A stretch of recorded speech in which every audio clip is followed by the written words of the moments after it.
எங்களை அளவு கடந்து நேசிக்கின்ற ஜீவனுள்ள நல்ல ஆண்டவரே, கிருபை நீவாய் கொடுத்த இந்த நல்ல நாளினுடைய இரவு வேளைக்காக நாங்கள் உமக்கு நன்றி செலுத்துகிறோம். ஒரு பகற்பொழுதை காண எங்களுடைய காரியங்கள் எல்லாவற்றையும் முடிக்க நீர் பாராட்டின கிருபைக்காக நன்றி செலுத்துகிறோம்.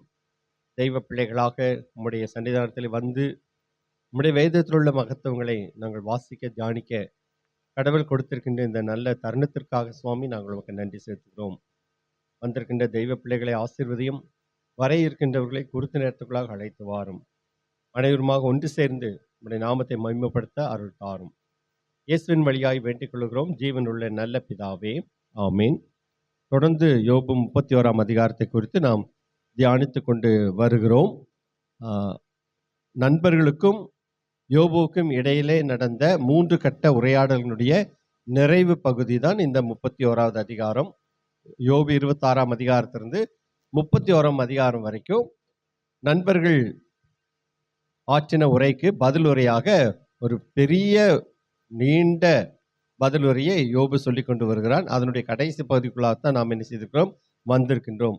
இந்த 31ஆம் அதிகாரத்தில் முதலிலே அவன் சொல்லுகிற காரியம் என்ன, அவனுடைய திருமண வாழ்க்கைக்கு முன்பதாக அவன் எந்த அளவிற்கு உண்மையோடு மொத்தத்தோடும் இருந்தான் என்பதை குறித்து முதல் பகுதியிலே சொல்லிவிட்டு, அதற்கு அடுத்த பகுதியிலே அவனுடைய குடும்ப வாழ்க்கை, அவனுடைய கல்யாணத்திற்கு பின் அவனுடைய வாழ்க்கையிலே நடைபெற்ற காரியங்கள் எல்லாவற்றையும் சொல்லி, நான் எதிலாவது தவறி விட்டிருக்கிறேனா என்று சொல்லி ஒரு சுமுத்திரையான எந்த விதமான குற்றங்களும் இல்லாத ஒரு தராசிலே என்னை நிறுத்து பார்த்து நீங்கள் முடிவு பண்ணுங்கள் என்று சொல்லி என்ன செய்கிறாரு, சொல்லுகிறாரு.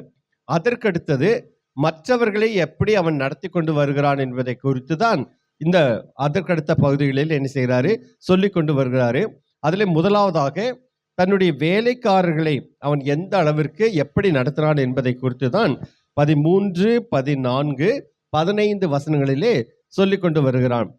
13ஆம் வசனம் என்ன சொல்றாரு, என் வேலைக்காரனானாலும் என் வேலைக்காரியானாலும் என்னோடு வழக்காடும் போது அவர்கள் நியாயத்தை நான் அசட்டை பண்ணி இருந்தால் தேவன் எழும்பும்போது நான் என்ன செய்வேன்?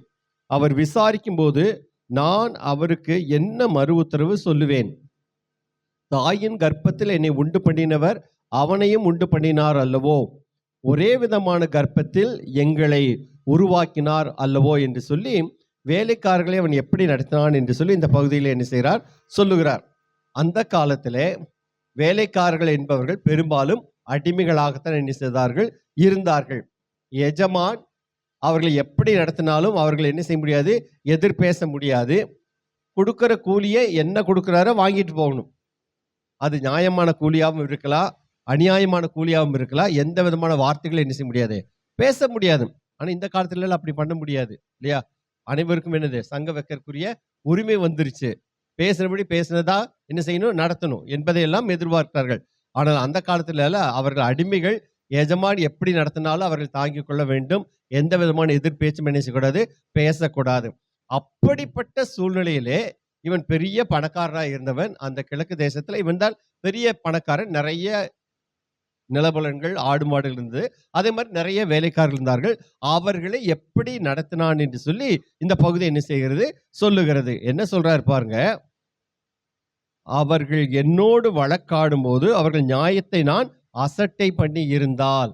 அவன் இந்த பகுதியில் அவன் சொல்லுவது எல்லாம் என்ன, ஒரு காரியத்தை நான் செய்திருந்தால் அது தவறான காரியம் வந்தால் அதுக்கு என்ன தண்டனை வேண்டும் என்று சொல்லி அவனே சொல்லிக் கொள்வான். கடவுள் என்ன தண்டனை கொடுப்பார் என்று சொல்லி அவனும் சொல்லுவான். ஒரு காரியத்தை நான் நடத்தி இருந்து அது பாதகத்தை உண்டு பண்ணினால் அதற்குரிய தண்டனையே கடவுள் எனக்கு கொடுக்கட்டும் சொல்லி இவனே அந்த தண்டனையெல்லாம் சொல்லுவான், என்ன செய்வ சொல்லுவான். அப்படி ஒரு மனுஷன் சொல்றான்னு சொன்னா எந்த அளவுக்கு அவன் உண்மையோடு கூட நடந்திருந்தான்னா அப்படி ஒரு வார்த்தை என்ன செஞ்சிருப்பான், சொல்லி இருப்பான். அதே மாதிரி இந்த காரியத்தை அப்படி நான் நடந்திருந்தால், அசட்டை பண்ணி இருந்தால், ஆனா உண்மையில அவன் என்ன செய்யல, அசட்டை பண்ணவில்லை. வேலைக்காரர்களை அவன் நல்ல விதமாகத்தான் என்ன செய்யிருக்கான், நடத்தி இருக்கிறான். பழைய ஏற்பாட்டினுடைய காலத்துல வேலைக்காரர்களை குறித்து ஆண்டவர் மோசேயின் மூலமாக கட்டளை கொடுத்திருக்கிறார். என்ன வாசிக்கலாம், லேவியராகமம் 25ஆம் அதிகாரம் 42, 43ஆம் வசனம். அவர்கள் நான் எகிப்து தேசத்திலிருந்து புறப்பட பண்ணின என்னுடைய ஊழியக்காரர் ஆகையால் அவர்கள் அடிமைகளாக விற்கப்படலாகாது. நீ அவனை கொடூரமாய் ஆளாமல் உன் தேவனுக்கு பயந்திரு. உனக்கு இருக்கும்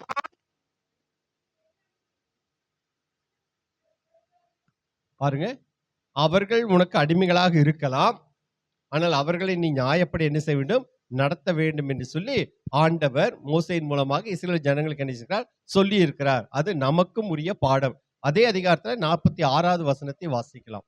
அவர்களை உங்களுக்கு பின்வரும் உங்கள் சந்ததியாரும் ஆ. சுதந்தரிக்கும்படி ஆ. நீங்கள் அவர்களை சுதந்திரமாக்கிக் கொள்ளாமல் ஆ.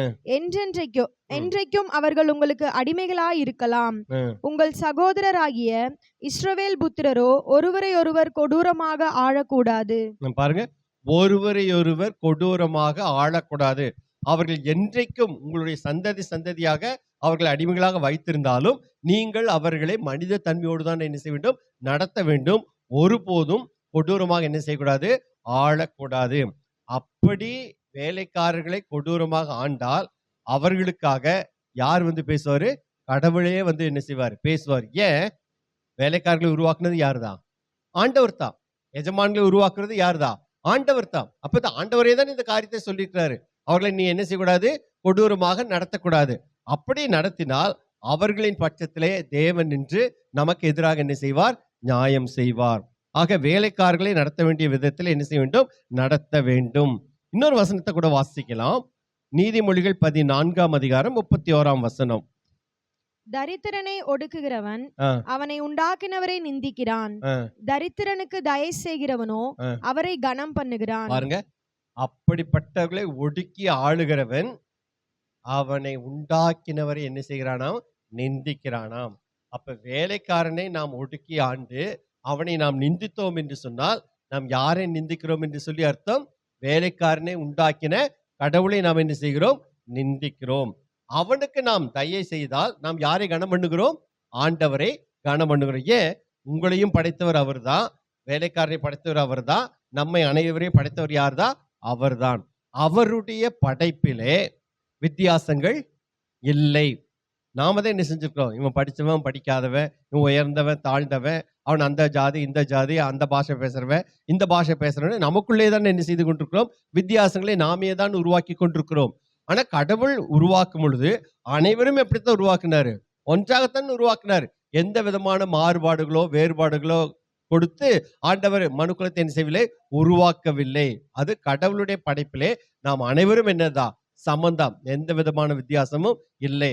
அவரிடத்திலே யாதொரு வேற்றுமையின் நிழலும் என்ன செய்யாமா, இல்லையாமா. அப்படின்னா கடவுள் வந்து நம்ம அனைவரையும் எப்படித்தான் பார்க்கிறாரு, ஒன்றாகத்தான் என்ன செய்யறார், பார்க்கிறார். நம் வேலைக்காரனாலும் சரி, எஜமானங்களாய் இருந்தாலும் சரி, யாராய் இருந்தாலும் சரி, கடவுளுடைய பார்வையிலே நாம் அனைவரும் என்னதான், ஒன்றுதான். அவனை உருவாக்கினவர் தான் என்னையும் என்ன செய்கிறார், உருவாக்கினார். அப்போ நான் இந்த வேலைக்காரனை நான் துன்புறுத்தினால், வேலைக்காரனை நான் நிந்தித்தால், அவனை கேவலமாக நான் நடத்தினால் யார் எழும்புவாராம், தேவன் எழும்புவார். அப்படி எழும்புனா அவருக்கு முன்பாக என்னால் என்ன செய்ய முடியாது, பதில் சொல்ல முடியாது. அதைத்தான் நீங்க என்ன சொல்றார், அப்படி நான் அசட்டை பண்ணி தேவன் அவன் பட்சத்திலே இருந்து எழுப்பினால் அவருக்கு முன்பாக நான் என்ன பதில் சொல்ல முடியும், அவருக்கு நான் என்ன உத்தரவு சொல்லுவேன், என்னால எந்த விதமான உத்தரவும் என்ன செய்யக்கூடாது, சொல்ல முடியாது. சொல்லிட்டு அடுத்த ஒரு காரியத்தை சொல்றாரு பாருங்க. ஏன் அப்படின்னு சொல்றாரு, தாயின் கர்ப்பத்தில் என்னை உண்டு பண்ணினவர் அவனையும் உண்டு பண்ணினார். என்னுடைய தாயின் கர்ப்பத்துல என்னை எப்படி உருவாக்கினாரோ அதே மாதிரி தான் அந்த வேலைக்காரனையும் அவனுடைய தாயின் கர்ப்பத்துல என்ன செய்கிறாரு, ஆண்டவர் உருவாக்கி இருக்கிறார். அதுக்கடுத்து இன்னொரு பகுதிக்கு போறாரு பாருங்க. என்ன சொல்றாரு, ஒரே விதமாக கர்ப்பத்தில் எங்களை உருவாக்கினார் அல்லவோ. கர்ப்பம் தரிக்கல அந்த முறையில ஏதாவது வித்தியாசம் இருக்குதா, இல்ல. ரெண்டு பேர்த்துக்கும் ஒரே விதமான முறையிலே தான் என்ன செய்திருக்கார், ஆண்டவர் கர்ப்பம் தரிக்க பண்ணி இருக்கிறார். அப்படி இருக்கும் பொழுது நாம எந்த வித்தியாசத்தை என்ன செய்யக்கூடாது, பார்க்க கூடாது. பிறப்பிலே நாம் அனைவரும் என்னதான் சமம், பிறப்புக்கும் எல்லா உயிர்க்கும். அதை நாம் என்ன செய்யக்கூடாது, மறந்து விடக்கூடாது. ஆனா மனுக்குலந்தான் இன்றளவுக்கும் என்ன செய்து கொண்டிருக்கிறது, வித்தியாசங்களை பார்த்து கொண்டு இருக்கிறது. இன்றைக்கும் எல்லா ஆலயங்களுக்கும் எல்லாரும் என்ன செஞ்சு விட முடியாது, போய்விட முடியாது முடியாது. அந்த இடத்துக்கு குறிப்பிட்ட ஆள் தான் போக முடியும். நம்ம வெளியே நின்று தான் என்ன செய்ய முடியும், பார்க்க முடியும். அத்தனை பேதங்கள் இன்றளவுக்கு என்ன செய்து கொண்டிருக்குது, இருந்து கொண்டிருக்குது. ஆனா கடவுள் இதெல்லாத்தையும் செய்யல, மனுஷன் தான் இதெல்லாத்தையும் என்ன செய்து கொண்டிருக்கிறான், உருவாக்கி கொண்டு இருக்கிறான். ஆனா கடவுளுடைய பார்வையில நம்ம அனைவருமே ஒன்றுதான். ஒரே விதமான கர்ப்பத்திலே தான் நாம் பிறந்திருக்கிறோம். ஒரே விதமான முறையிலே தான் நாம் என்ன செய்திருக்கிறோம், பிறப்பிக்கப்பட்டிருக்கிறோம். அதனை நாம் மறந்து விடக்கூடாது. ஆகவே வேலைக்காரர்களை நீங்க என்ன செய்து விடுங்கள், ஒழுங்காக, நிதானமாக, நேர்மையாக, நியாயமாக நடத்துங்கள் என்று சொல்லி அவர் என்ன செய்கிறார், புத்தி சொல்லுகிறார். இதே மாதிரி புதிய ஏற்பாட்டுல வாசிக்கலாம். எபேசியர் 6ஆம் அதிகாரம் 9வது வசனம். எஜமான்களே, ஆ. அப்படியே நீங்களும் ஆ. வேலைக்காரருக்கு செய்ய வேண்டியவைகளை செய்து ஆ. அவர்களுக்கும் உங்களுக்கும் ம். எஜமானனானவர் ஆ. பரலோகத்தில் இருக்கிறார் என்றும் ஆ. அவரிடத்தில் பட்சபாதம் இல்லை என்றும் அறிந்து ம். கடுஞ்சொல்லை விட்டுவிடுங்கள். வேலைக்காரர்கள் மீது கடுஞ்சொல்லை நீங்கள் பிரயோகிக்காதிருங்கள். ஏன்? உங்களை உருவாக்கினவர் தான் அவர்களை உருவாக்கினாரு. 2 பேரையும் உருவாக்கினவர் தான் எங்க இருக்கிறாரு, பரலோகத்திலே இருக்கிறாரு. ஆகவே எஜமான்களே, நீங்கள் வேலைக்காரர்களை என்ன செய்யுங்கள், நல்ல விதத்திலே நடத்துங்கள் என்று சொல்லி புதிய ஏற்பாட்டிலே நமக்கு என்ன செய்யப்படுகிறது, புத்தி சொல்லப்படுகிறது. ஒரு மனுஷன் நல்லவனா கெட்டவனா என்பதை பார்ப்பதற்கு ஒரு சோதனை என்னன்னா, அவனுக்கு கீழே இருக்கிற ஜனங்களை அவன் எப்படி நடத்துகிறான் என்பதை வைத்துக்கொண்டு அவனை பற்றி என்ன செய்ய விடலாம், சொல்லிவிடலாம். அவனுக்கு சமமாக இருப்பவனை அவன் என்ன செய்வான், ஒழுங்காக நடத்துவான். அவனை விட மேலாக இருக்கிறவனை இன்னும் கொஞ்சம் பயத்தோடு கூட என்ன செய்வான், கண்ணியமாக நடத்துவான். ஆனா அவனுக்கு கீழே இருக்கிறவனை தான் காலில் போட்டு மிதிக்கலாங்கிற ஒரு எண்ணம் என்ன செய்யும், வரும் வரும். அப்ப அவன் நல்லவனா கெட்டவனா என்பதை ஒரு மனிதனை நிதானிப்பதற்கு ஒரு சோதனை என்ன, அவனுக்கு கீழாக இருக்கின்றவர்களை அவன் எப்படி நடத்துகிறான் என்பதை நாம் நிதானித்து பார்த்து விட்டாலே அந்த மனிதன் நல்லவனா கெட்டவனா என்பதை நாம் என்ன செய்து கொள்ள முடியும், அறிந்து கொள்ள முடியும். அடுத்தது, வேலைக்காரர்களை நன்றாக நடத்தினுடைய ஒரு காரணம் என்ன, அவனுக்காக யார் எழுந்து பேசுவார், கடவுள் எழுந்து பேசுவார் என்பதை குறித்து அவன் என்ன செய்கிறான், ஜாக்கிரதை உள்ளவனாயிருக்கிறான். 3வதாக, மனித தன்மையை பொறுத்தவரை அனைவரும் ஒரே மாதிரி தான். ஒரே கர்ப்பத்திலே தான் பிறந்திருக்கிறோம், ஒரே விதமான கர்ப்பத்திலே தான் பிறப்பிக்கப்பட்டிருக்கிறோம். ஆகவே அதில் அடிப்படையில் பார்த்தால் அனைவரும் சமந்தான் என்பதை அவர் என்ன செய்கிறார், வலியுறுத்துகிறார். அப்போ அவனுடைய வாழ்க்கையிலே அவன் தன்னுடைய தனிப்பட்ட வாழ்க்கையிலும் நேர்மையுள்ளவனாய் இருந்தான், பரிசுத்தத்தை காத்து கொண்டான். அவனது குடும்ப வாழ்க்கையிலும் அவன் நேர்மை உள்ளவனாய் இருந்தான். கடைசி மட்டும் மனைவிக்கு உண்மையுள்ளவனாக, விசுவாசம் உள்ளவனாக என்ன செய்தான், இருந்தான். வேறு எந்த விதமான காரியத்திலும் அவன் ஈடுபாடு கொள்ளவில்லை. இப்பொழுது 3வதாக, அவனுக்கு கீழாக இருக்கின்ற வேலைக்காரர்களை நடத்துகின்ற விதத்திலும் இந்த யோபு நல்ல ஒரு முன்னுதாரணமாக காணப்படுகின்றான். இப்பொழுது அடுத்த பகுதிக்கு நாம் என்ன செய்கிறோம், கடந்து போகிறோம். யோபு 16லிருந்து 31ஆம் அதிகாரம் 16லிருந்து 23. அதுக்கு என்ன தலைப்பு கொடுத்திருந்தோம்னா, தேவையுள்ளோரின் மீது கரிசனை என்பது என்ற தலைப்பிலே நாம் என்ன செய்கிறோம், பார்த்து கொண்டு இருக்கிறோம்.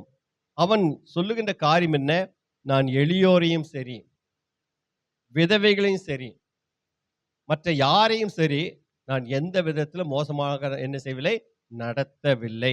இப்ப யாராவது ஒருவர் 16லிருந்து 23 வரைக்கும், அது ஒரே பகுதி, வாசிக்கலாம். எளியவர்கள் வாஞ்சித்ததை நான் கொடாதிருந்து விதவையின் கண்களை பூத்து போக பண்ணி தாய் தகப்பன் இல்லாத பிள்ளை என் ஆகாரத்தில் சாப்பிடாமல் நான் ஒருவனாய் சாப்பிட்டதுண்டோ, என் சிறுவயது முதல் அவன் தகப்பனிடத்தில் வளர்வது போல என்னோடே வளர்ந்தான். நான் என் தாயின் கர்ப்பத்திலே பிறந்தது முதல் அப்படிப்பட்டவர்களை கைலாகு கொடுத்து நடத்தினேன். ஒருவன் உடுப்பில்லாததினால் மடிந்து போகிறதையும் ஏழைக்கு மூட வஸ்திரம் இல்லாதிருக்கிறதையும் நான் கண்டபோது, அவன் என் ஆட்டு மயிறு கம்பளியினாலே அனல் கொண்டதினால் அவன் இடை என்னை புகழாதிருந்ததும் ஒளிமுக வாசலில் எனக்கு செல்வாக்கு உண்டென்று நான் கண்டு திக்கற்றவனுக்கு விரோதமாய் என் கையை நீட்டினதும் உண்டானால் என் கைப்பட்டை தோளிலிருந்து சரிந்து என் புயத்து எலும்பு முறிந்து போவதாக. தேவன் ஆக்கினையிடுவார் என்றும் அவருடைய மகத்துவத்தை உத்தரிக்க கூடாது என்றும் எனக்கு பயங்கரமா இருந்தது. அப்போ மற்றவர்களை அவன் எப்படி நடத்தினான் என்பதை இந்த பகுதி என்ன செய்கிறது, சொல்லுகிறது. அந்த 16வது வசனத்துல 2 விதமான மக்களை குறித்து அவன் என்ன செய்யறான், சொல்லுகிறான். ஒன்று எளியவர்கள் என்று சொல்லுகிறான், 2வது விதவைகள் என்று சொல்லி என்ன செய்யறான், சொல்லுகிறான். இது எல்லாம் இவனுடைய நண்பர்கள் இவனிடத்திலே தொடுத்த வினாக்களுக்கு பதிலுரையாகத்தான் இந்த பதில்களை அவன் என்ன செய்து கொண்டு வருகிறான், சொல்லி கொண்டு வருகிறான். எலிப்பாசு இவன் இடத்துல ஒரு காரியத்தை முதல்ல சொல்லியிருந்தான், நீ இந்த காரியத்தை செய்யலன்னு சொல்லி இவன் மீது என்ன செய்திருந்தான், குற்றம் சுமத்தி இருந்தான். அதற்கு பதிலாக இந்த வார்த்தைகளை அவன் என்ன செய்றான், பேசுகிறான். இப்ப எலிப்பாஸ் என்ன சொன்னா, 22வது அதிகாரம் 9, 10 வசனங்களை வாசிக்கலாம். அதற்கு பதிலாகத்தான் இந்த பதிலை அவன் சொல்லுகிறான். பாருங்க.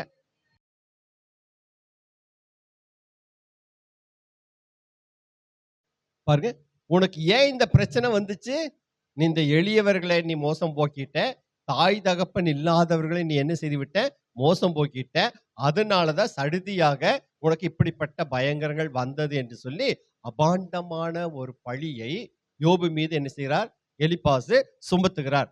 அதற்கு பதிலுரையாகத்தான் இந்த வார்த்தைகளை என்ன செய்கிறார், சொல்லுகிறார். எளியவர்களை நான் வஞ்சிக்கவில்லை, அதே மாதிரி விதவைகளின் கண்களை நான் பூத்து போக பண்ணவில்லை. அப்படின்னு என்ன அர்த்தம்?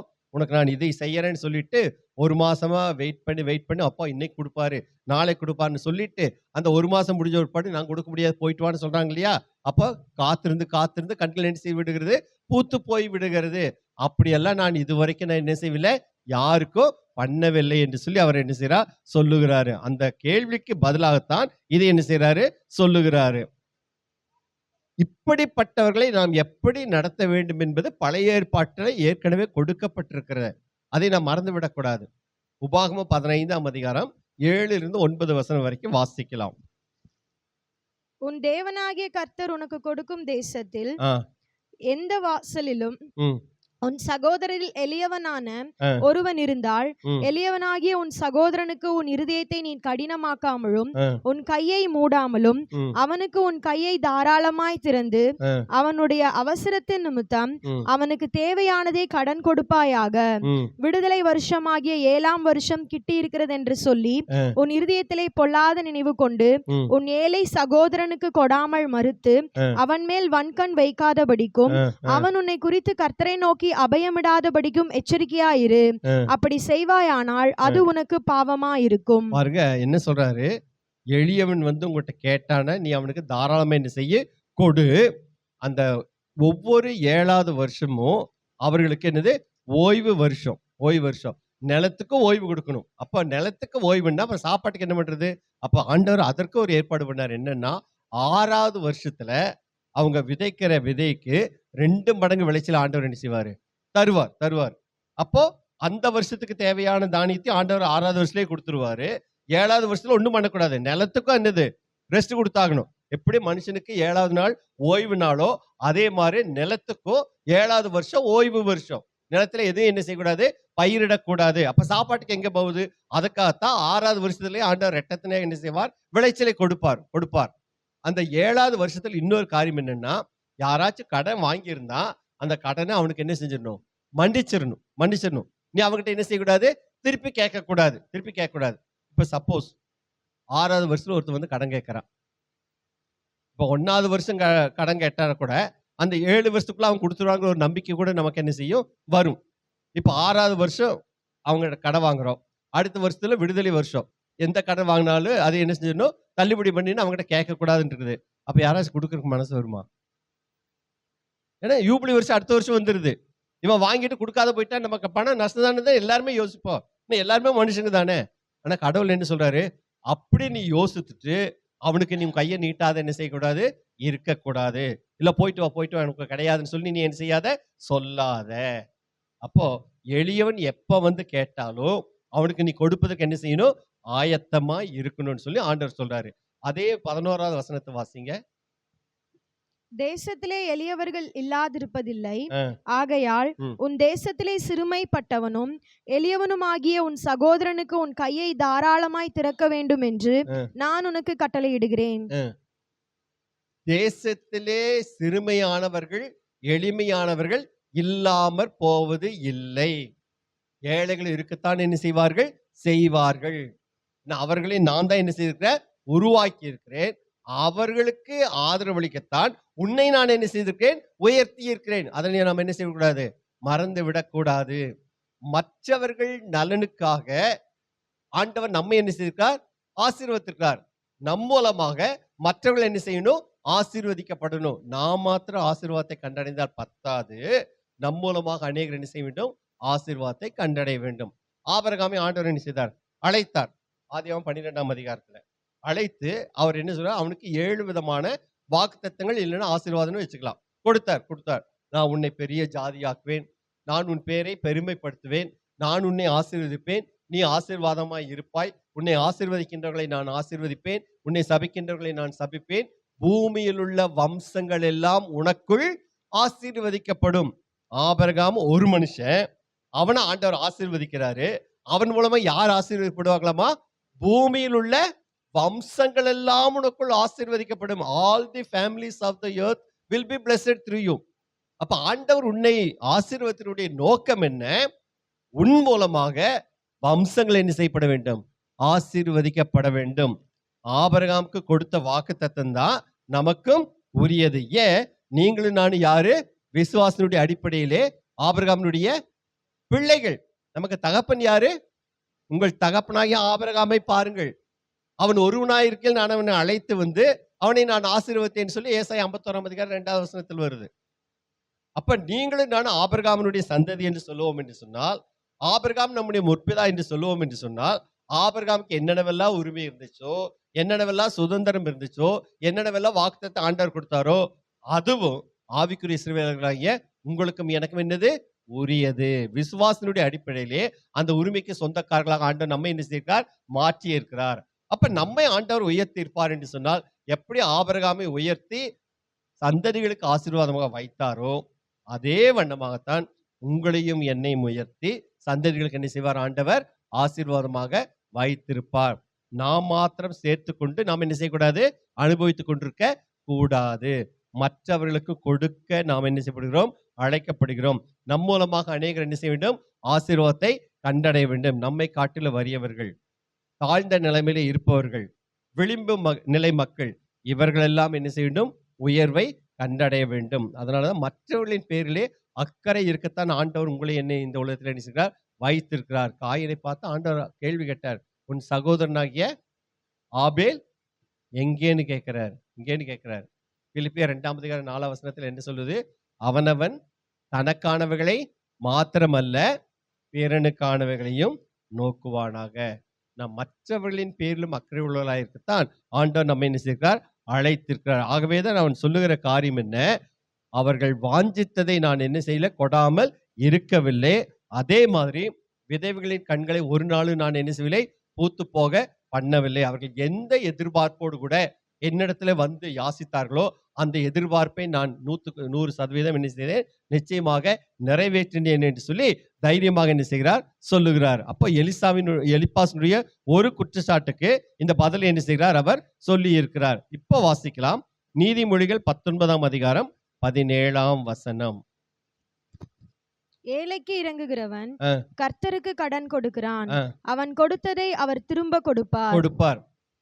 இப்படிப்பட்டவர்கள் இல்லாமற் போவதில்லைன்னு சொன்ன ஆண்டவர், அவர்களை நான் தான் உருவாக்கினேன் என்று சொன்ன ஆண்டவர், அதே ஆண்டவர் தான் வசனம் சொல்றாருன்னு, நீ அவனுக்கு இறங்கினால் அது யாருக்கு இறங்கினது போல கடன் கொடுத்தது போல எண்ணப்படுகிறது? எனக்கு கடன் கொடுத்தது போல எண்ணப்படுகிறது. கர்த்தருக்கு கடன் கொடுக்கிறவன் என்ன செய்ய வேண்டியதில்லை, கவலைப்பட வேண்டிய அவசியம் இல்லை. வசனம் என்ன சொல்லுது?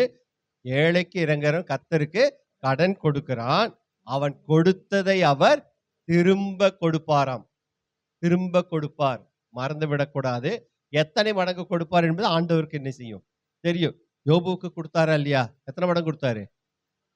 2 மடங்கு கொடுத்தாரு. 42:10 அவனுக்கு என்னென்னவெல்லாம் இழந்தானோ அத்தனையும் ஆண்டவர், நீங்க பட்டியல பாத்தீங்கன்னா அப்படியே 2 பேருக்குன்னா என்ன எண்ணிக்கை வருமோ அந்த எண்ணிக்கை தான் என்ன செய்யப்பட்டிருது? சொல்லப்பட்டிருது. 2 எத்தனையாக ஆண்டவர் என்ன செய்தார்? கொடுத்தார்.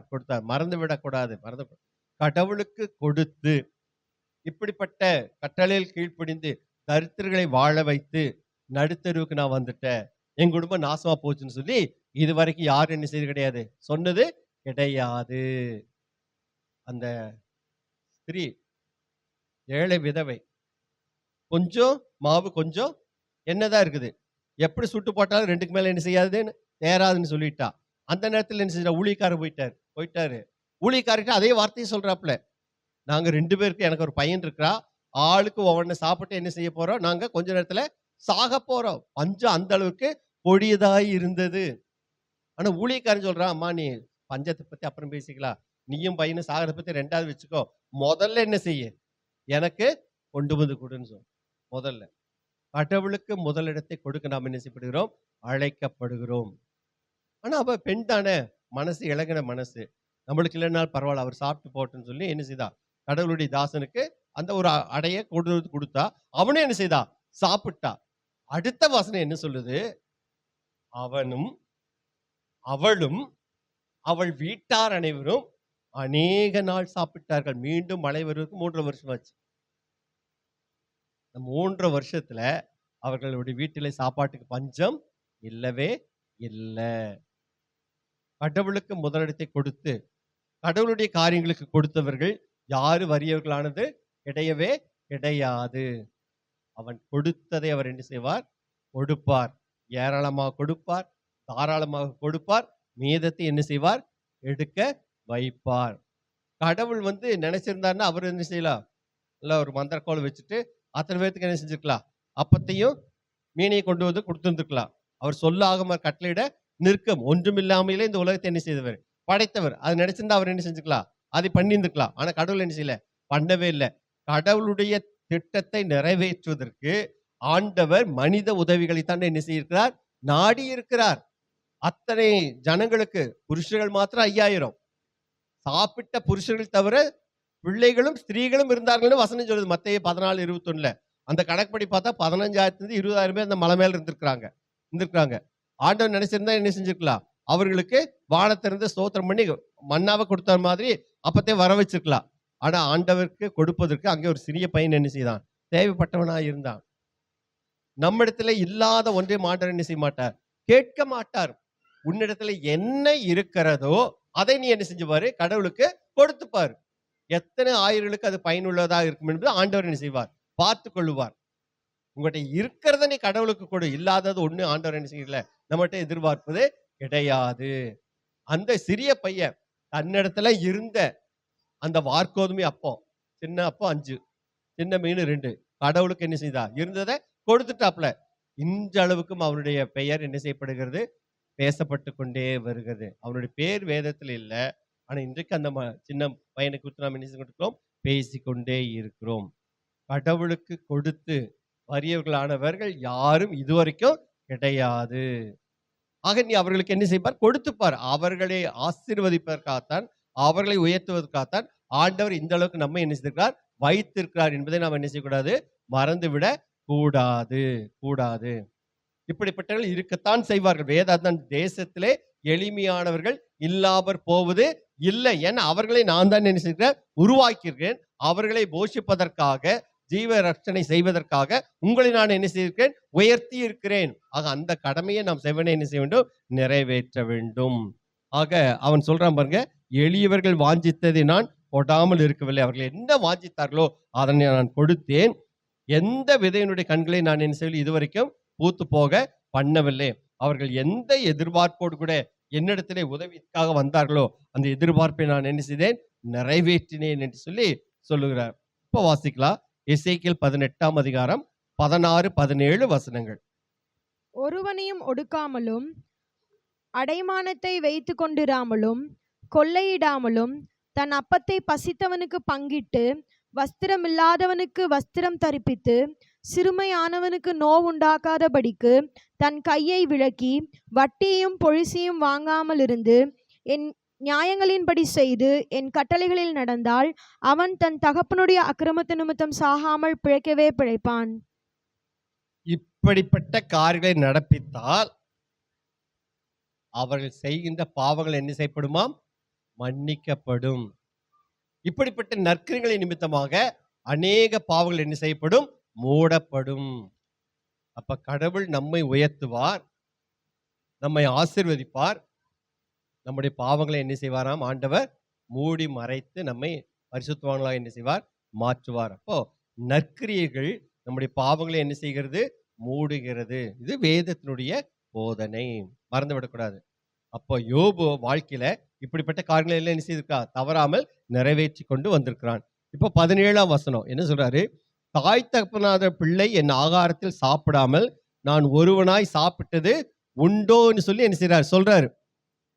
அவன் சாப்பிடும்போது மற்றவர்களை நினைத்து பார்க்கிறான்.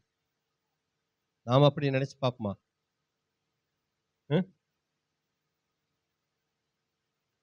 சாப்பிடும்போது என்னைக்காச்சும் மற்றவங்களை குறித்து அக்கறை கொண்டிருக்கிறோமா? நான் ஒருவனாய் சாப்பிட்டதுண்டோ அப்படின்னு சொல்லி கேள்வி கேட்கிறா. ஐயோ அந்த புள்ள சாப்பிட்டுருச்சா, அப்பா அம்மா இல்லாத புள்ளையாச்சே, இந்த பையன் சாப்பிட்டுருப்பானா, அந்த நினைப்போடு தான் இவன் என்ன செஞ்சிருக்கான், சாப்பிட்டுருக்கிறான். அதுதான் சொல்றாரு, நான் சாப்பிட்டது உண்டோன்னு கேட்கிறா. அப்போ இவன் சாப்பிடுவதற்கு முன்பதாக மற்றவர்கள், விசேஷமாக தாய் தகப்பன் இல்லாதவர்கள், பெற்றோர்கள் இல்லாத அனாதை பிள்ளைகள் அந்த இடத்துல இருந்திருக்கிறார்கள். அப்ப அவர்கள் எல்லாம் சாப்பிட்டார்கள் என்று சொல்லக்கூடிய அக்கறை இவனுடைய வாழ்க்கையில் என்ன செய்தது, காணப்பட்டது. அப்படின்னு என்ன அர்த்தம்? இவன் வீட்டுல ஒரு கூட்ட ஜனங்கள் எப்போதுமே என்ன செஞ்சிருக்காங்க, இருந்திருக்கிறாங்க. எளியவர்கள் இருந்திருக்கிறாங்க, விதவைகள் இருந்திருக்கிறார்கள், தாய் தகப்பன் இல்லாத ஆதரவற்ற பிள்ளைகள் என்ன செய்திருக்கிறார்கள், இருந்திருக்கார்கள். அவர்களே இவன் என்ன செய்திருக்கான்னு உணவு கொடுத்து போஷித்திருக்கிறான். அதனாலதான் இவனால தைரியமா இப்படிப்பட்ட ஒரு கேள்வியை கேட்க முடியுது. தாய் தகப்பனாத பிள்ளைகள் சாப்பிடாமல் இருந்ததுண்டோ, அவங்க சாப்பிடாத நான் ஒருவனா எல்லாத்தையும் சாப்பிட்டு இருந்தேன்னு சொல்லி அவன் கேள்வி எழுப்புறான். இல்லவே இல்லை. அதுக்கு பதில் என்ன? இல்லை. அப்போ அவன் சாப்பிடுவதற்கு முன்பதாக மற்றவர்கள் எல்லாம் சாப்பிட்டார்களா என்று சொல்லி அவன் என்ன செய்கிறான், அக்கறை கொண்டவனாய் காணப்படுகிறான். எந்த வீட்டில் அப்படியெல்லாம் எஜமான் செய்வாரா? அவனுக்கு இருக்குதா இல்லையோ, முதல்ல இவர் என்ன செய்வாரு, சாப்பிடுவாரு. இவங்க வீட்டில் இருக்கிறவங்க எல்லாம் என்ன செய்வாங்க, சாப்பிடுவாங்க. மிச்சம் இருந்தா அந்த வேலைக்காரனுக்கோ வேலைக்காரிக்கோ என்ன செய்வாங்க, கொடுப்பாங்க. இல்லைன்னா அவங்களுக்கு அன்னைக்கே பட்டினிதான். அதை பத்தி எந்த அக்கறை யாரும் என்ன செய்ய மாட்டாங்க, கொள்ள மாட்டார்கள். ஆனா இவன் இவ்வளவு பெரிய பணக்காரனாய் இருந்தோ, இவன் சாப்பிடுவதற்கு முன்பதாக என்னை வந்து அடைந்த என்னுடைய பகுதியில் இருக்கிற இப்படிப்பட்ட தாய் தகப்பனாத பிள்ளைகள் சாப்பிட்டார்களா என்பதை அறிந்தவனாக அதற்கு பின்தான் இவன் என்ன செய்திருக்கிறான், சாப்பிட்டு இருக்கிறான். எளியவர்களுக்கு இவன் என்ன செய்தான், உணவு கொடுத்து அவர்களை என்ன செய்திருக்கிறான், போஷித்திருக்கிறான். இதுவும் எலிப்பாஸ் இப்படி ஒரு கேள்வி கேட்டு நீ அவங்களுக்கு கொடுக்காத நீயே தான் பண்ணுன்னு சொல்லி சொல்லியிருக்கிறாரு. வாசிக்கலாம். 22வது அதிகாரம் 7ஆம் வசனம். விடாய்த்தவனுக்கு தாகத்துக்கு தண்ணீர் கொடாமலும் பசித்தவனுக்கு போஜனம் கொடாமலும் போனீர். யார்? எலிப்பாசு யோபு பார்த்து என்ன செய்றாரு, இப்படிப்பட்ட ஒரு குற்றச்சாட்டை வைக்கிறாரு. பசித்தவனுக்கு நீ சாப்பாடு கொடுக்கல, போஜனம் கொடுக்கல, கஷ்டப்பட்டு கடினப்பட்டு உழைத்து தாகத்துல தவித்தவனுக்கு நீர் என்ன செய்யல, தண்ணீர் கொடுக்கலன்னு சொல்லி ஒரு குற்றச்சாட்டை வைக்கிறாரு. அந்த குற்றச்சாட்டுக்கு பதில் தான் சொல்றாரு. அப்படிப்பட்ட பிள்ளைகள் நான் சாப்பிடுவதற்கு முன்பதாக சாப்பிடாமல் இருந்தது இல்லைன்னு சொல்லி என்ன செய்யறாரு, சொல்லறாரு. அப்படின்னா அத்தனை பேரின் மீதும் அக்கறை கொண்டவராக இவர் என்ன செய்கிறார், அவர்களுக்கு உணவு கொடுத்திருக்கிறார். சங்கீதம் 145 15 16 வாசிக்கலாம். எல்லா ஜீவன்களின் கண்களும் உம்மை நோக்கி கொண்டிருக்கிறது.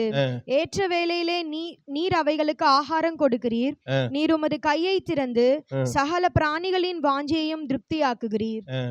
பாருங்க, அனைத்து ஜீவன்களும், அவரால் படைக்கப்பட்ட ஜீவராசிகள் யாவும் சாப்பாட்டுக்காக யாரைத்தான் பார்த்து கொண்டிருக்கிறது, ஆண்டவரைத்தான் பார்த்து கொண்டிருக்குது. ஏற்ற வேளையில ஆண்டவர் அவைகளுக்கு என்ன செய்கிறார், ஆகாரத்தை கொடுக்கிறார். அந்த உதாரணத்தை சொல்லும் பொழுது, காகங்களை நீங்கள் கவனித்து பாருங்கள், அவைகள் விதைக்கிறதும் இல்லை, நூற்கிறதும் இல்லை, களஞ்சியங்களிலே சேர்த்து வைப்பதும் இல்லை. ஆனாலும் அவைகளையும் ஆண்டவர் தான் என்ன செய்கிறார், பிழை பூட்டுகிறார். அவர் கூப்பிடுகிற காக்கை குஞ்சுக்கும் ஆகாரம் கொடுக்கிற தேவன். சங்கீதக்காரன் சொல்றாரு அந்த காக்கா கத்துச்சுன்னா அது எது கத்துதுன்னு அவருக்கு தெரியுது. ஆகாரம் கொடுக்கிறார்.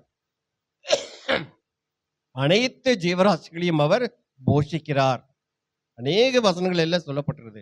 இன்னும் வாசிக்கலாம். யாக்கோபு 2ஆம் அதிகாரம் 15 16 வாசிக்கலாம். ஒரு சகோதரனாவது சகோதரியாவது வஸ்திரம் இல்லாமலும் அனுதின ஆகாரம் இல்லாமலும் இருக்கும்போது உங்களில் ஒருவன் அவர்களை நோக்கி நீங்கள் சமாதானத்தோட போங்கள், குளிர்காய்ந்து பசியாருங்கள் என்று சொல்லியும் சரீரத்திற்கு வேண்டியவைகளை அவர்களுக்கு கொடாவிட்டால் பிரயோஜனம் என்ன? பிரயோஜனம் என்ன? இப்படிப்பட்டவர்கள் நம்மை நோக்கி வரும் பொழுது அவர்களுக்கு நாம் செய்கிறோமா? உங்களுக்காக நாங்கள் ஜெபம் பண்ணிக்கிறோம் பிரதர், வாஸ்டிங் பிரேயர் ஜெபம் பண்ணிக்கிறோம் பிரதர், கடவுள் வாத்துவான்னு சொல்லிட்டு அனுப்பிச்சிடுறோமா? அதுதான் அந்த வசனத்துக்கு அர்த்தம் இல்லையா? பல வேளையில் நம்ம இந்த வேலையை செஞ்சுட்டு என்ன செஞ்சிடறோம், அனுப்பிச்சு விட்டுறோம். பிரயோஜனம் ஒன்றுமே இல்லை. ரட்சண்ய சேனைன்னு சொல்லி ஒரு ஆர்கனைசேஷன் இருக்கு, தெரியுமா? சால்வேஷன் ஆர்மின்னு சொல்லி கன்னியாகுமரி நாகர்கோவில் இருக்கு. அதனுடைய அந்த ஆர்கனைசேஷன், அந்த நிறுவனத்தினுடைய மாட்டோ குறிக்கோள் என்ன தெரியுமா? கேப்டன் பூத், வில்லியம் பூத் தான் ஆரம்பிச்சவர் அவரு. அதனுடைய குறிக்கோள் வந்து என்ன? Soap, soup, salvation. Soap, soup, salvation. Soap என்னது? உடல் சுத்தம், அவன் சுத்தமா இருக்கணும். சூப்பு குடிக்கிறோம் இல்லையா? சூப்பு உடல் ஆரோக்கிய உணவு. அப்புறம்தான் ரட்சிப்பு. அவனே 4 நாள் கொலை பசியோடு இருப்பான். ஆண்டவர் உன் பாவங்களை மன்னிப்பார், உன்னை ஆசீர்வதிப்பார், ஏற்ற வழியில் உனக்கு ஆகாரம் கொடுப்பார். உனக்கு மண்டையில் ஏறுமா? முதல்ல அவனுக்கு சோத்த போடு. அவனே பசியோடு இருக்கிறாப்புல.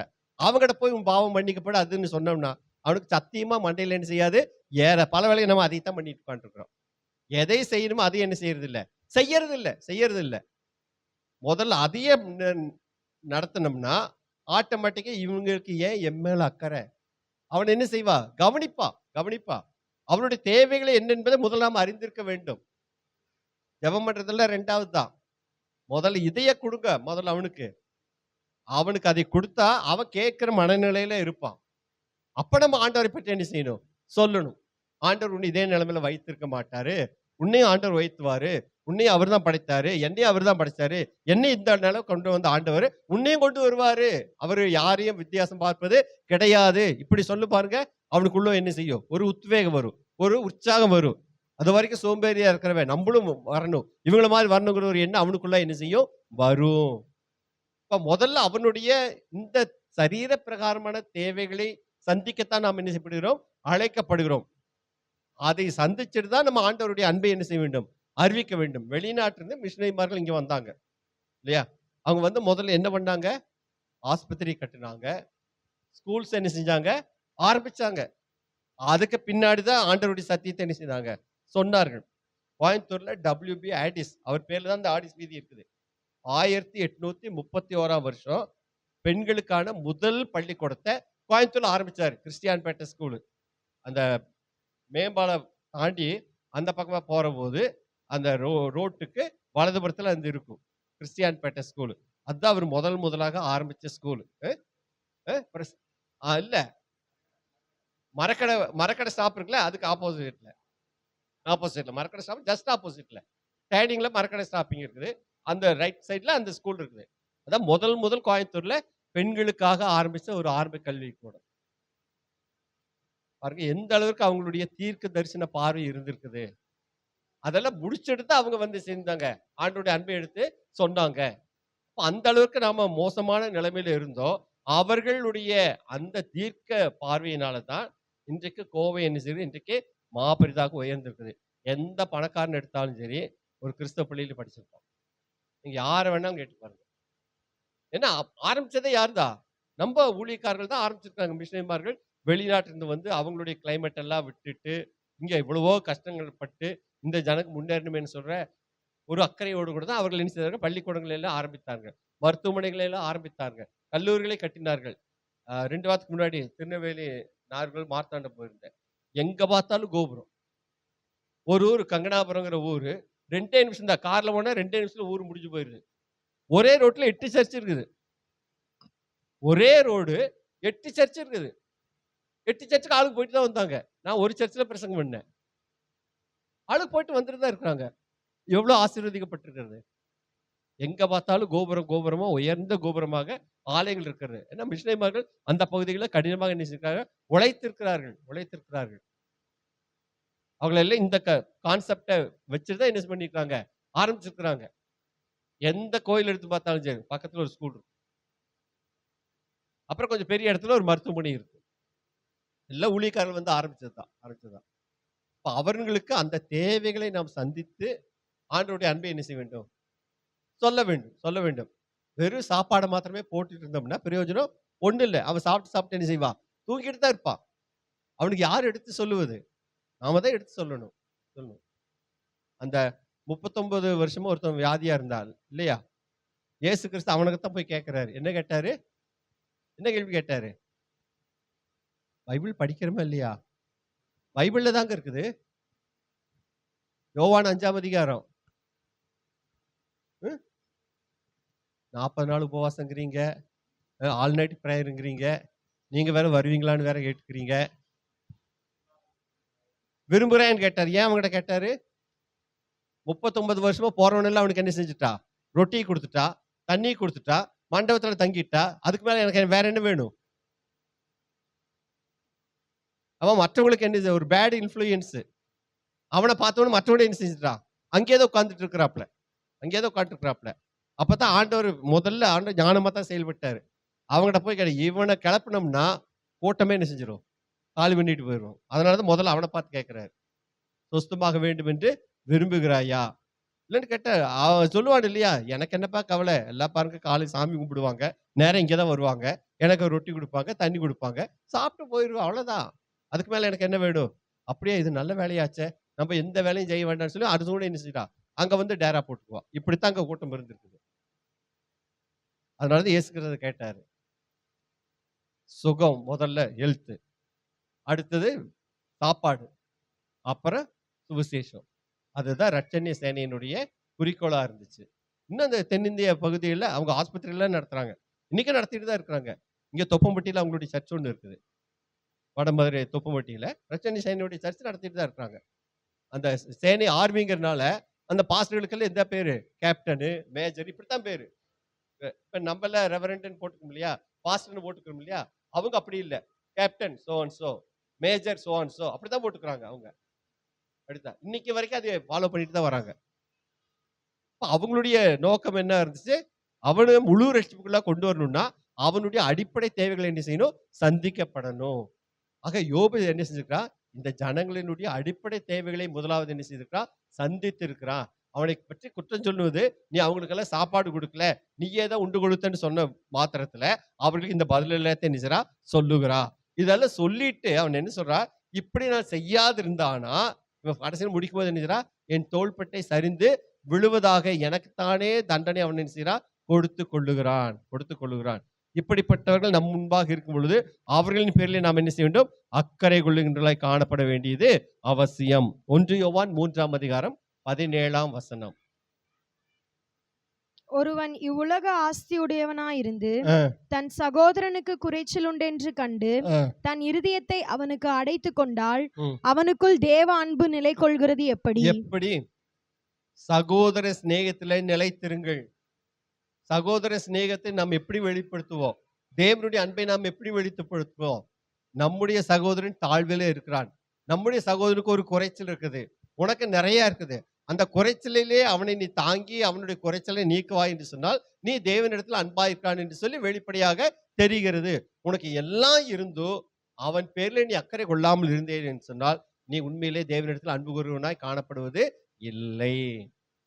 உன்னுடைய இருப்பிலிருந்து நீ மற்றவர்களுக்கு கொடுன்னு ஆண்டவர் சொல்றாரு. நம்முடைய இல்லாமையே ஆண்டவர் அறிந்திருக்கிற தேவன். நம்ம இடத்துல என்ன இருக்கிறதோ அதனை நாம் மற்றவர்களுக்கு கொடுக்கும் பொழுது ஆண்டவர் நம்மை வறியவர்களாக விடுவது கிடையாது. அதை தான் யோபு இருக்கிறது எல்லாத்தையும் கொடுத்தா, ஆனா அவனை கடைசி வரைக்கும் ஆண்டவர் என்ன செய்யலை, கைவிட எல்லாவற்றையும் ஆண்டவர் அவனுக்கு என்ன செய்தார், இரட்டத்தனியாக திருப்பி கொடுத்தார். இன்னொரு காரியம் நம்ம வாசிக்கலாம், ரோமர் 12ஆம் அதிகாரம் 13ஆம் வசனம்.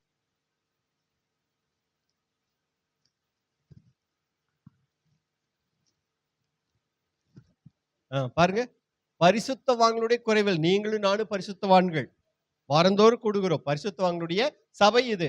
இங்கே கூடுகின்றவர்கள் நாம் பரிசுத்தவான்கள், நமக்குள்ளேயும் குறைவு உள்ளவர்கள் என்ன செய்வார்கள், இருப்பார்கள். அப்படிப்பட்டவர்கள் இருக்கின்ற பட்சத்திலே அவர்களுக்கு நாம் உதவிகளை என்ன செய்ய வேண்டும், செய்ய வேண்டும்.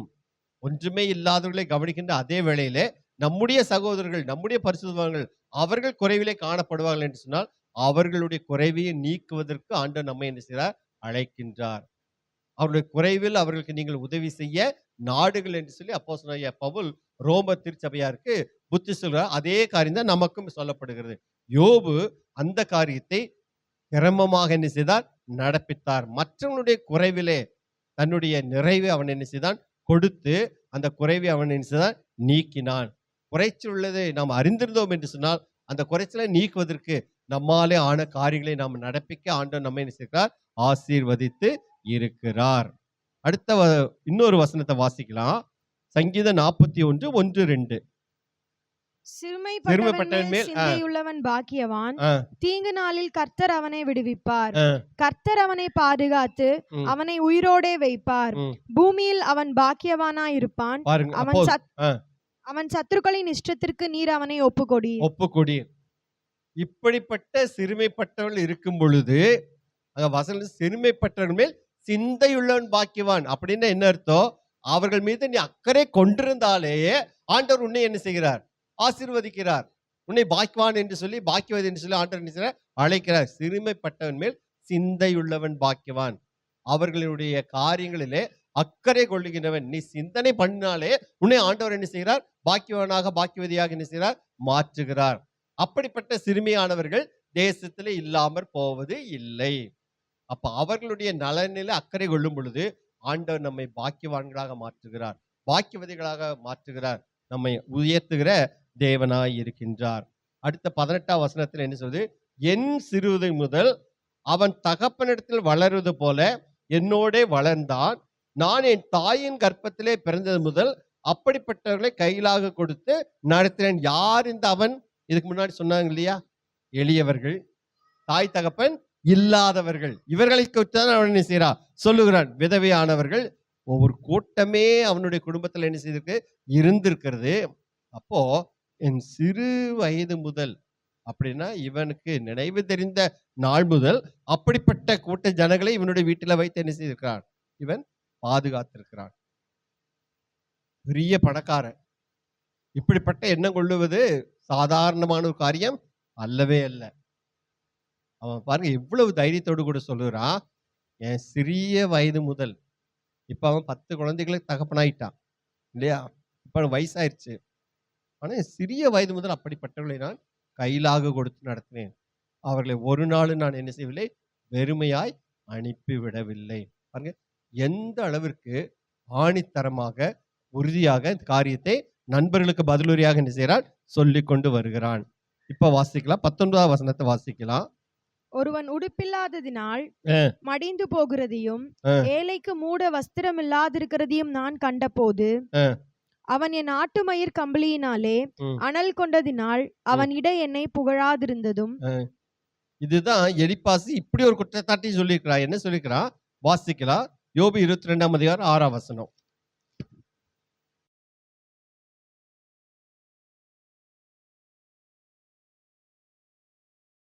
அவர்கள் உடுப்பில்லாதிருந்து மடிந்து போகிறதையும் ஏழைக்கு மூட வஸ்திரம் இல்லாதை நான் கண்டபோதுன்னு சொல்றான். அப்ப அவர்களுக்கு வஸ்திரம் இல்லாமல் அரை நிர்வாணமாக இருக்கிறார்கள், வெயிலிலும் குளிரிலும் காய்ந்து கொண்டிருக்கிறார்கள், நடுங்கிக் கொண்டிருக்கிறார்கள். இதை நான் கண்ட பொழுது, கண்டும் காணாமல் நான் போகவில்லை, அவர்களுக்கு நான் என்ன செய்தேன்? வஸ்திரம் கொடுத்தேன். ஆட்டு மயிர் கம்பளி ஆடை அவர்களுக்கு குளிரை போக்குவதற்காக கொடுத்தேன் என்று சொல்லுகிறான். ஆட்டு மயிர் கம்பளி சாதாரணமான கம்பளி கிடையாது இல்லையா? குளிரை தாங்கணும். இந்த ஒரு ஆளு கொடுக்கறதா இருந்தா பரவாயில்ல, எத்தனையோ பேர் இவனுடைய நிழல்ல இருக்கிறாங்க. அப்ப அத்தனை பேர்த்துக்கு கொடுக்கணும்னு சொன்னா பணம் நிச்சயமா என்ன செஞ்சுக்கணும்? அதிகமா இருக்கும். அதை ஒரு பொருட்டாகவே அவன் என்ன செய்யல, எண்ணவில்லை. அவன் கடவுளுக்கு கொடுப்பதாக எண்ணி இப்படிப்பட்ட காரியங்களை என்ன செய்தான்? நடப்பித்தான். அதைத்தான் அந்த வசனம் சொல்லுது. அவன் சொல்றான், நீ அப்படிப்பட்டவர்களை நீ என்ன செய்யல, கண்டு காணாம போயிட்டேன்னு சொல்லி எலிப்பாஸ் குற்றம் சாட்டும் பொழுது அதற்கு பதில் சொல்றா, அப்படியெல்லாம் இல்ல, நான் இதெல்லாம் செஞ்சிருக்கிறேன்னு சொல்லி என்ன செய்யறா? சொல்லுறார். இப்படி நான் செய்யாதிருந்தா என் கை என்ன விட்டு என்ன செய்யட்டும்? பிரிஞ்சு போட்டுன்னு சொல்றாரு. அப்ப எந்த அளவுக்கு அவன் செஞ்சிருந்தான் என்று சொன்னால் அப்படிப்பட்ட ஒரு வார்த்தையை அவன் பிரயோகித்திருப்பான்.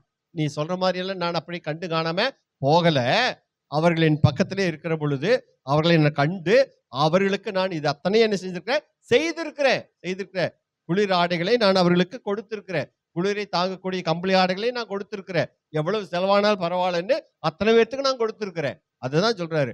அதே மாதிரி உணவையும் அவர்களுக்கு என்ன செய்கிறேன்? கொடுத்திருக்கிறேன். என்னுடைய பார்வைக்கு பட்டதுன்னா நான் அவர்களுக்கு செய்யாமல் போனது இல்லை என்று சொல்லி என்ன செய்கிறார்? சொல்லுகிறாரு. இப்ப வாசிக்கலாம். யாக்கோபு 4ஆம் அதிகாரம் 17ஆம் வசனம். ஆதலால் ஒருவன் நன்மை செய்ய அறிந்தவனாயிருந்தும் அதை செய்யாமற் போனால் அது அவனுக்கு பாவமாயிருக்கும். பாருங்க, நன்மை செய்ய அறிந்தவன் மற்றவர்களுக்கு செய்யாமல் போனால் அது அவனுக்கு பாவமாயிருக்கும். நீ பார்க்கிற, அவன் கஷ்டப்படுறா, உங்களிடத்துல இருக்குது, அவனுக்கு அது தகுதி வாய்ந்தவன், உன்னுடைய நன்மையை பெறுவதற்கு அவன் தகுதி வாய்ந்தவன். ஆனா அதை பார்த்துட்டு நீ கண்டு காணாம போனீன்னா அது உன்னுடைய பாவ கணக்கில் என்ன செய்து கொள்ளப்படும்? சேர்த்து கொள்ளப்படும். நன்மை செய்ய அறிந்திருந்தும் அதை செய்யாமற் போனால் அது பாவம். ஏன்னா ஆண்டவர் நமக்கு நன்மை செய்ய கற்றுக் கொடுத்திருக்கிறார். அவரை பற்றி இயேசு கிறிஸ்துவை பற்றி சொல்லும் பொழுது அப்போஸ்தலர் 4:38 அவர் நன்மை செய்கிறவராகவே சுற்றி திரிந்தார். எல்லா இடத்துல அவர் நன்மை தான் செய்தார். யாருக்கு அவர் தீங்கு இழைத்தது கிடையாது. அந்த ஜெபம் பண்றாரு கடைசி வேளையில, எங்க தோட்டத்துல. அவரை பிடிக்கிறதுக்கு வந்துட்டாங்க.